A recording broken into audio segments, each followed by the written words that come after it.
In my last video, I talked about pricing Pokemon cards above comps at shows, and I still stand by it, but I've been thinking about it some more. Because the reality is, no one actually knows what someone last paid for a card. What do I mean by this?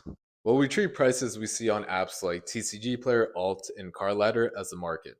But in reality, those are only sales from online marketplaces. At Pokemon shows, most, if not all, deals never get recorded into those comps. Cash deals, bundle pricing, negotiations, these never get picked up in the comps. So a big part of the market is basically invisible. And on top of that, vendors usually buy at 70 to 80% of market, myself included. So there's naturally a spread between what they paid, what they list at, and where the deal actually lands. So in reality, cards trade within a range we don't really see. It's a lot more complicated than we actually think.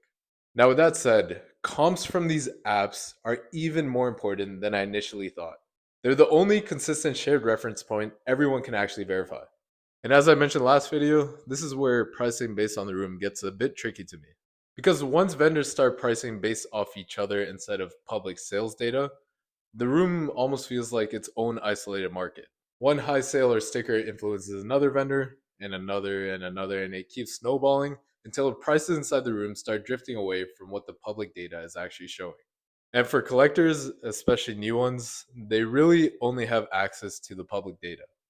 I don't think there's ever going to be a solution to recording in person sales in the public data, but I do think it's something important to think about for both sides of the table. I'm new to this whole vending thing, so I'm just sharing my thoughts based on what I've already seen, but I'm curious to know how you guys think about it.